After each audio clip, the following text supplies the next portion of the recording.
약간 불법적인 경위로 수집한 증거여도 이혼 소송에서는 증거로 채택돼서 사용할 수도, 남편이나 배우자의 동의 없이 보는 거는 원칙적으로 형사처벌 대상이다. 안녕하십니까? 안녕하세요. 저희는 법무법인 테헤란에서 이혼 사건을 맡고 있는 기린영 변호사라고 합니다. 안녕하세요. 법무법인 테헤란 이혼팀 황동호 변호사입니다. 변호사님이 다 챙겨보셨나요? 매주 공방 보고 있어요. 네, 저도 매주 공방을 보는데 와, 여름에 더워 죽겠는데 정말 화딱지가 나서 더 덥더라고요. 매주 이렇게 새로운 부부들이 어떻게 캐스팅이 됐는지 약간 이제 더 이상 이 정도 수준의 갈등은 안 나오겠지 했는데 매번 새로운 갈등이 나와가지고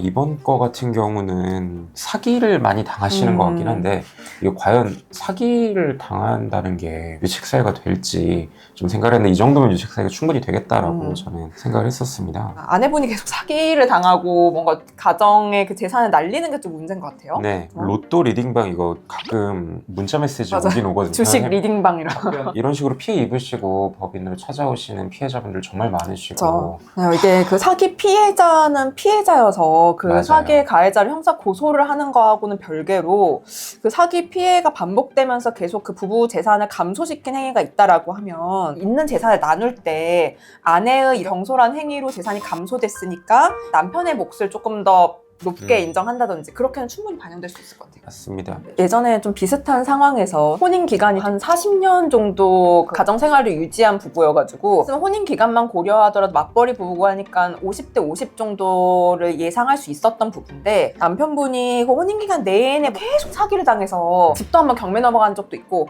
결국은 50대 50이 아니라 남편분이 현저하게 더 재산 분할을 적게 가져가는 걸로 실제 판결을 받은 사례가 있었거든요. 아내분이 이 부분에 대해서 주의를 하지 않고 유사한 문제가 반복적으로 발생할 경우에는 나중에 이혼할 때 아내분이 받을 수 있는 재산 분할 몫이 좀 상당히 줄어들 것 같다. 그래서 사실 아내분도 다른 목적은 아니고 이렇게 해서 돈을 좀 벌어서 잘 지내보려고 하는 그런 목적이 좀 많았던 것 같아가지고 또 금액이 비슷한 그 법원에 오는 사례들에 비하면 그래도 아직까지는 사기 피해 금액이 그렇게 크진 않아요. 네. 개인 그 가정에 있어서는 적지 않은 금액이긴 하지만 유사한 그 다른 부부들에 비하면 막 억 단위 수억 원이어서 이 가정이 더 이상 뭐 유지가 불가능할 정도의 금액까지는 아니니까 반성하고 조금 더 주의를 기울이고 남편분이랑 좀 더 상의하면서 이런 걸 결정을 하면 괜찮지 않을까 그렇게 생각이 됐습니다.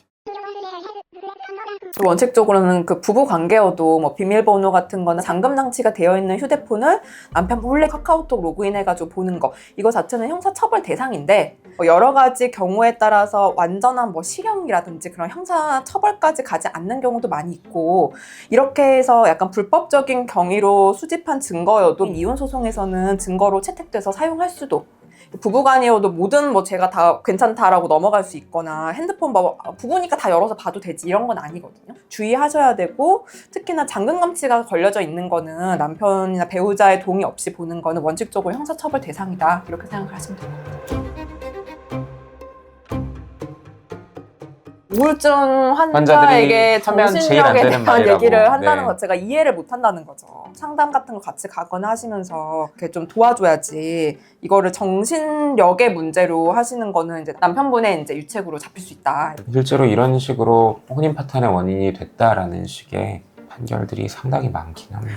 그래서 그 산후우울증 이런 문제로 해서 이혼 절차를 밟는 부부들이 있는데 산후우울증의 아내분들은 내가 이렇게 산후우울증에 걸린 건 남편이 도와주지도 않고 공감을 하지 않아서다 라고 주장을 하고 남편분들은 뭐 우울증으로 인해서 뭐 그거를 극복하려는 노력도 안 하고 무조건 힘들고 안 하겠다 양육도 힘들다 너가 책임져라 이렇게만 얘기해서 자기도 힘들었다 이렇게 얘기를 많이 하시거든요. 근데 그럴 때 법원은 결국은 양쪽 모두한테 책임을 물리더라고요. 우울증의 잘못이라고 할 수는 없죠. 뭐 특히나 산후 우울증 같은 경우는 뭐 호르몬의 문제라든지 법원에서도 질환으로 인정을 하는 거니까 그걸 상호 간에 극복하기 위해 부부가 같이 노력을 했는지 아니면 서로 간의 갈등만 계속 악화되면서 서로 노력을 하지 않았는지 이걸 봐서 우울증을 걸리고도 극복하려는 노력을 하지 않은 아내도 관계 회복을 못한 데 있어서의 책임이 없진 않고 그걸 공감하지 않고 뭐 무조건 뭐 탓을 한 뭐 남편에게도 책임이 있다.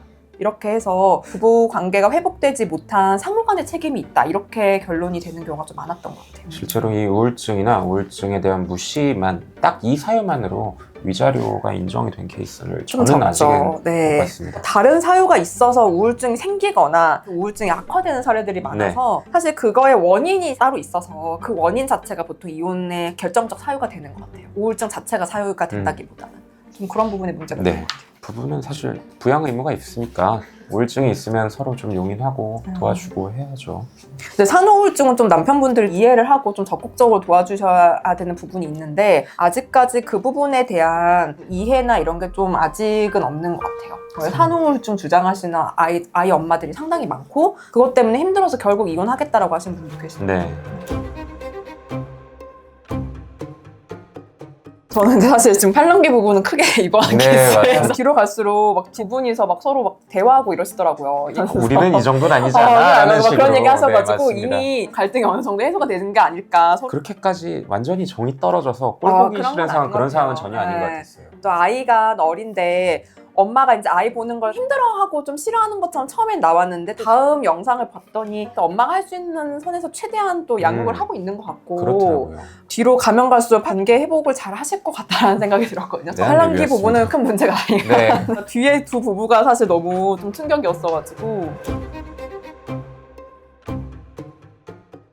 사실 여기는 뭐 남편분 유책이 거의 100%가 아닐까.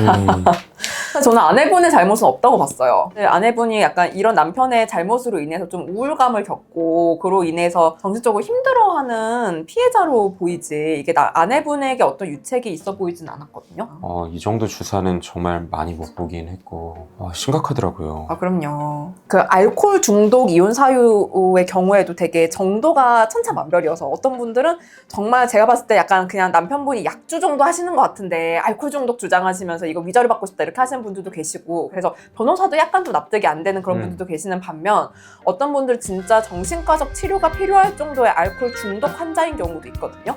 근데 후자면 당연히 유책 배우자가 될 수 있고 좀비 부부의 남편은 후자. 알코올 중독의 치료가 필요한 정도가 아닐까. 그 서장훈 씨가 중간에서 그러잖아요. 이거는 소송이 문제가 아니라 곧 끝날 것 같다라고.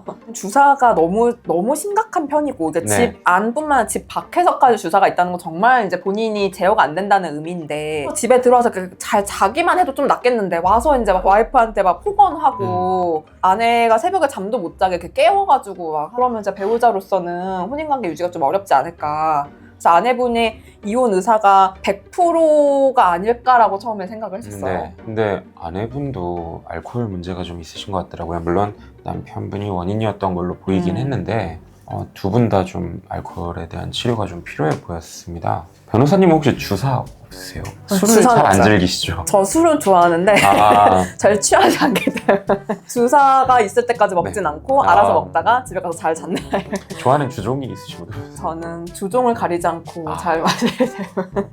하여튼 뭐 주사가 있을 정도까지 먹으면 안 된다라는 네. 거여서 굳이 남편분의 유책 사유를 나누자면은 한 3가지쯤인 것 같아요. 폭언, 그쵸. 부당한 대우, 주사, 그리고 경제적 무능력까지 하나를 더하면은 맞아요. 주장을 정리해서 할 것 같고. 이직 자주 한 거 이것도 사실 그 어떻게 보면 술 문제에서 비롯된 거잖아요. 술 마시고 직장 동료하고 막 싸우거나 뭐 막말하고 해가지고 쫓겨나다시피 이렇게 퇴직하고 네. 그러니까 이게 또 다 알코올 중독 부분에서 비롯된 문제여가지고 알코올 중독을 일단 좀 치료를 하거나 개선을 하셔야지만 다른 갈등들도 좀 줄어들지 않을까 싶었습니다. 변호사들이 보기에도 좀 심한 정도에 속하는 그런 사례여서 알코올 중독으로 인한 이혼 및 위자료 청구가 아내분 입장에서 충분히 가능할 걸로 봤어요. 그 촬영 스태프분들이 좀 불쌍해 보였거든요. 그러니까요. 저는. 촬영 스태프들 너무 깜짝 놀랐어요. 보통 이런 프로에서 촬영 스태프분들이 그 카메라 안에 이렇게 등장하는 경우 잘 없는데 네. 오죽하면 스태프들이 이제 막 이렇게 당하시는 거 이렇게 나왔잖아요, 영상에. 진짜 촬영할 때 너무 힘드셨겠다 싶었어요. 가끔 있습니다. 배우자분이 참다 이제 이거를 네, 도저히 입증을 해야 못 되니까 참겠다. 본인도 억울한 마음에 네. 장면을 사진이나 영상으로 찍어서 증거 자료로 사용하시는 분들이 있거든요. 그래서 그렇게 해서 변호사들이 가끔 보는 경우가 있는데, 그러니까 예를 들어 술에 만취해서 집 안에 들어와서 뭐 실례를 하고 배우자가 뒤처리를 다 하고 그런 게 막 계속 반복된다든지. 실제로 알코올 중독으로 입원한 진단서를 낸 적도 있긴 한데 그쵸. 결과적으로는 동영상까지 제출하게 되고 이런 경우도 너무 많이 봐서 알코올 중독 그 치료 이력을 내시는 경우도 가끔 네. 있어요. 또는 이 음주 문제는 음주 운전으로도 이어지는 경우가 있어서 음주 운전으로 처벌된 이력 이런 것들 내신 경우가 맞습니다. 있어요.